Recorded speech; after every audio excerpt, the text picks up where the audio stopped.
इतना कन्फ्यूज़न क्यों है? अगर BHU से PhD करना है तो what are the ways through which you can enter in BHU for PhD? What are the tests? What you have to face? What are the examination? How much financial assistance will you get if you will enter in the BHU in two different parts?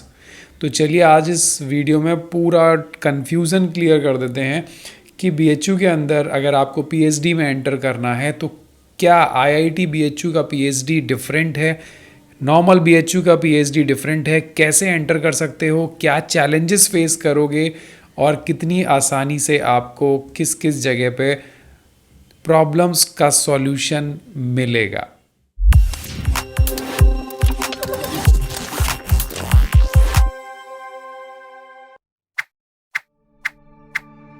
तो देखो, अगर आपको BHU से PhD करनी है तो there are only two ways to enter. जो पहला होता है वो होता है BHU का PhD एग्ज़ामिनेशन। उस BHU और IIT, पहले तो मैं आपको एक ब्रॉड सेंस बता दूं कि IIT is a part of BHU because पहले ये IIT नहीं था। इट्स अ सिंपल IT, एक इंजीनियरिंग का इंस्टीट्यूट था BHU के अंदर, जैसे एग्रीकल्चर का इंस्टीट्यूट है, मैनेजमेंट का है, साइंस का है, इंस्टीट्यूट ऑफ साइंस है। उसी तरीके से ये एक टेक्नोलॉजी का नॉर्मल इंस्टीट्यूट था। बट जब इसको IIT का रिकॉग्निशन मिल गया, so it's like IIT BHU Varanasi because it's in BHU campus. Fine. तो अब जो IIT BHU है वो एक IIT कंट्रोल करता है because that is a different body. अब वो IITs के अंडर में आ गया है। BHU के कुछ रूल फॉलो करेगा बट जो मेन गाइडलाइंस हैं, एलिजिबिलिटी हैं, वो IIT की ही रहेंगी। वहाँ पे अगर आप जॉब ज्वाइन करेंगे, असिस्टेंट प्रोफेसर और कोई भी post, so that rules will be followed by the IITs, not through the BHU. That is a major difference because अभी वो BHU के अंदर है मगर उसको सारे गाइडलाइंस, सारे रूल्स, जो सैलरी स्ट्रक्चर है वो भी IIT का ज़्यादा है BHU के कंपैरिजन में।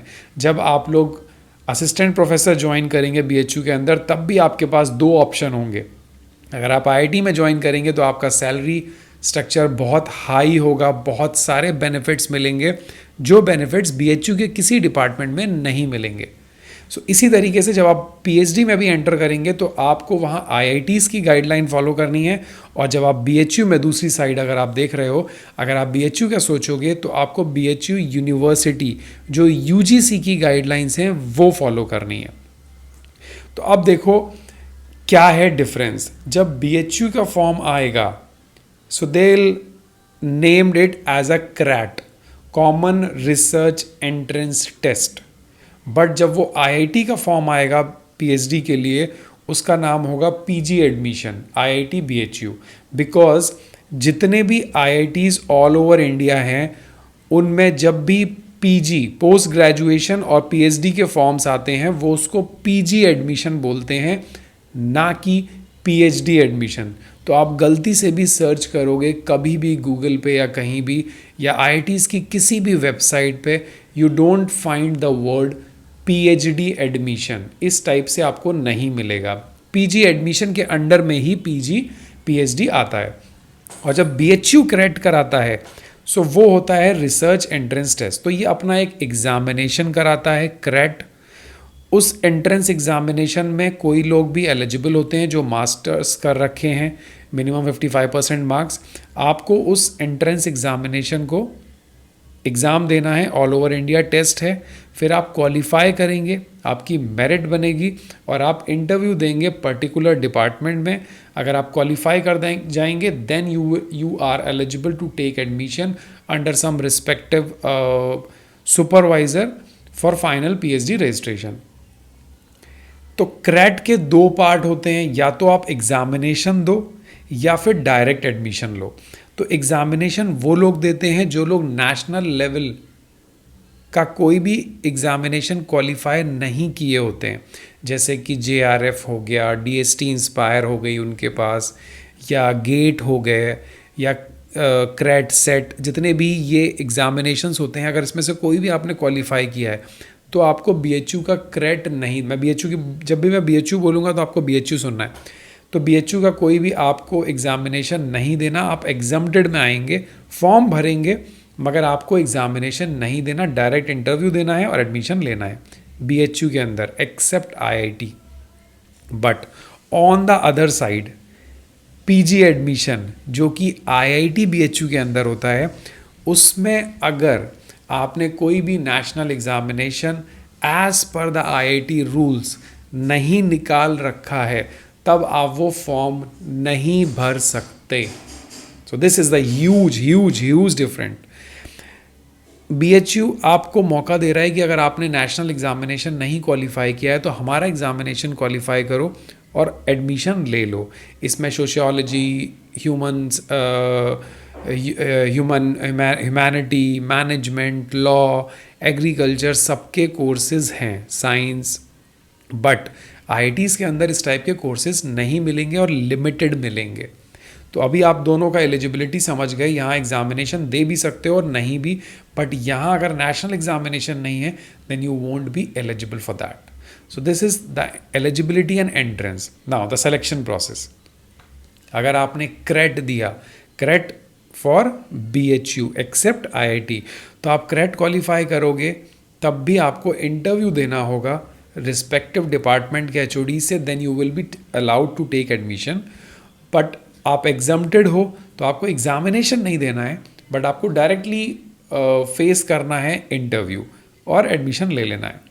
But on the other side IITs के अंदर अगर अप्लाई किया है तो हो सकता है वो एक शॉर्ट रिटन टेस्ट और इंटरव्यू लें। मैं ये क्यों बोल रहा हूँ, बिकॉज रिसेंटली आईआईटी बीएचयू के पीएचडी के सिलेक्शन प्रोसीजर चल रहे हैं। आई गेस आप लोगों ने भी उसका फॉर्म भरा होगा, अगर नहीं भरा तो कोई बात नहीं, नेक्स्ट टाइम ज़रूर भरना। अभी इंटरव्यू होने वाले हैं, मेल सबके आ चुके हैं। सो वो इंटरव्यू कम रिटन टेस्ट कम इंटरव्यू उसको बोलते हैं। सो आप वहाँ जाएंगे, हो सकता है एक शॉर्ट रिटन टेस्ट लें या फिर डायरेक्ट इंटरव्यू लें आईआईटी बीएचयू के अंदर। Only the courses the department which are inside the IIT, not in the BHU, ऐसे डिपार्टमेंट में ही एडमिशन आपका होगा। So this is the selection procedure. Now the financial assistance, यार ये तो बहुत ही ज़्यादा ज़रूरी है। दोनों का डिफरेंस बताता हूँ। तो पहले तो डिस्कस करते हैं बीएचयू का, बिकॉज बीएचयू बड़ा है यार, तो उसका डिस्कशन पहले चाहिए। आईआईटी तो एक छोटा सा पार्ट है। अगर आप बीएचयू में पीएचडी एडमिशन ले लेते हो थ्रू क्रैट और थ्रू एग्जाम्प्टेड, आपके पास किसी भी तरीके से आपने फाइनल रजिस्ट्रेशन ले लिया बीएचयू के अंदर, देन कितने टाइप का फाइनेंशियल असिस्टेंस आपको मिलेगा। अगर आपके पास खुद का फेलोशिप है, खुद का जेआरएफ है, then you will get the financial assistance as per your funding agency. जो भी फंडिंग एजेंसी आपको दे रही है you will get it by default as per the rules and regulation of your funding agency. दूसरा case हो सकता है आपने गेट के थ्रू एडमिशन लिया या नेट के थ्रू एडमिशन लिया या फिर क्रेट एग्जामिनेशन दिया तब एडमिशन लिया। इन तीनों केस में आपको एक बाय डिफ़ॉल्ट यूजीसी का फेलोशिप है, because it's a UGC university, not IIT, it's a UGC university. तो यूजीसी का एक बाय डिफ़ॉल्ट फेलोशिप है 8,000 रुपीज़। वो by default from the day of registration it will be activated. उसके बाद आप अपग्रेड करो, एसआरएफ अप्लाई करो या जेआरएफ निकाल लो, कुछ भी आप ले सकते हो, but till that you will get 8,000 by default financial assistance in BHU except IIT. अब अगर हम आईआईटी की बात करें, सो आईआईटी में आप किसी भी मोड से एडमिशन लो, इधर NET, GATE, JRF, CSIR, UGC, जैब, कुछ भी, आपको फुल फाइनेंशियल असिस्टेंस मिलना है। अगर आपकी फंडिंग एजेंसी नहीं दे रही है तब भी equivalent to that JRF amount, मतलब 31,000 और 35,000 फुल अमाउंट, कोई 8,000 5,000 वाली बात ही नहीं है। बिकॉज ये आईआईटी के नॉर्म्स हैं, ये बीएचयू में नहीं है, ऑल ओवर सारे आईआईटीज़ में है। आप अगर वहाँ रजिस्ट्रेशन लेंगे you will get a full amount, पूरा का पूरा पैसा मिलेगा, कैसे भी रजिस्ट्रेशन हो जाना चाहिए, that's it. So this is all about the financial assistance. So I guess अभी समझ में आ गया होगा यार कि बीएचयू का पीएचडी एडमिशन क्या है और आईआईटी का पीएचडी एडमिशन क्या है। आईआईटी का पीएचडी एडमिशन चल रहा है, स्क्रीनिंग चल रही है, कॉल आ रही है इंटरव्यू के। और बीएचयू की अगर आप लोग के दिमाग में यही होगा कि कब आएगा, सो वो मे बी जून और जुलाई में आ जाए। I will update you just after conformation from the academic section. वो लोग से मैं पहले ही आपको अपडेट कर दूंगा। सो बट उससे पहले अपने आप को प्रिपेयर कर लो, ईदर एग्जाम्प्टेड या फिर एग्ज़ाम देना, that's choice is yours. So thank you so much for watching the video. I hope your doubts about PhD from BHU is now clear कि क्या क्या मोड हैं, क्या एलिजिबिलिटी है, क्या फाइनेंशियल असिस्टेंस है, बाकी चैलेंजेस तो दोनों ही जगह हैं। वो अगर पूछना है तो मुझे कमेंट बॉक्स में ज़रूर बताना कि कैसे चैलेंजेस हैं, क्या फेस करने पड़ते हैं, because I spend more than 8 years in this university. So thank you so much for watching. Do not forget to subscribe the channel and hit the like button.